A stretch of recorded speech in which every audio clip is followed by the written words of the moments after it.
জাপানের ফার্স্ট মর্নিংটা এত চ্যালেঞ্জিং হবে সেটা আমার জানা ছিল না। ওসাকা আমার প্ল্যান ছিল 2 রাত একদিন আমি ঘুরবো, বাট কাল রাত বেশি থাকার কারণে আমার জাস্ট একদিনই আছে। একদিনে যা যা প্ল্যান করেছিলাম তা ঘুরতে পারি কিনা। আমার কাছে এখন কোনো সিম কার্ড নেই ফোনে, তার জন্য আমার গুগল ম্যাপ কাজ করছে না। আমি চলে গেলাম একটা ডিপার্টমেন্ট স্টোরে, একটা কফি আর একটা নুডলস নিয়ে খাওয়া দাওয়ার পর আমি বেরিয়ে গেলাম আমার ফার্স্ট ডেস্টিনেশনের দিকে। তো ফার্স্ট ডেস্টিনেশনে মেট্রো ধরার আগে আমার 1.5 কিলোমিটার হাঁটতে হয়েছিল জাপানের স্ট্রিটে।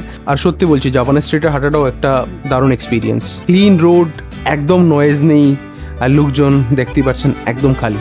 তবে আমি মেট্রো করে চলে গেলাম আমার ফার্স্ট ডেস্টিনেশনের দিকে, যেটা হলো ওসাকা কাসেল। কাসেলের সামনে পৌঁছে দেখলাম বিশাল লাইন।